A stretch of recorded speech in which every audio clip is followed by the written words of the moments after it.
So the first point that I'd like to just conceptually clarify is that when we look at land rights, we talk about the legal recognition as well as the social recognition. But as you can see that I have taken here the conceptualization by Agarwal, where we talk about both these two perspectives. So it is not one in contradiction to the other, but how both are both important for social recognition as well as legal recognition of land rights. So as I just like to put that across first as the conceptualization of the study. And in terms of typologies as well, there's this confusion, a lot of confusion of, we talk about community land, right? So in this sense, we have these four distinctions, clear distinctions in terms of private property, common property, or what we have all been talking as community land.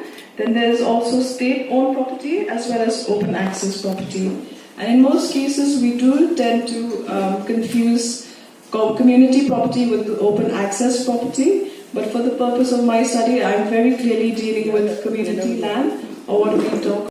In relation to land, which is really one of the assets of the communities in the Northeast. But within this topic, which is land as the cradle of culture and land as the source of your identity.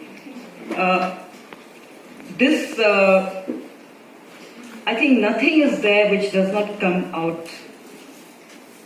outside of the land. I think everything is linked to the land, and particularly whatever culture that the tribes and the indigenous people had, I think that is, everything is linked to the land, and whatever material culture, their philosophy, their ideology and their worldview, it is linked to the land, linked to the earth, and linked to what they think about the earth. So we have been told that the indigenous peoples are particularly, more than others, they're particularly more linked to the land, more linked to the earth, and they have a very special relationship with nature, and are unique to themselves. There are some areas of commonalities, no doubt, but when we look deep into each of those issues, in each of those contextual, situations confronting the people, issues are different. And so some people, sometimes,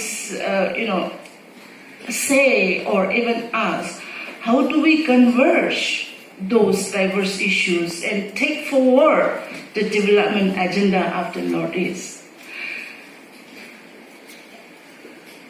But I feel that in many of the cases, maybe in some cases, the idea of converging the issues may work, but in many of the situations, perhaps it may be a wrong approach.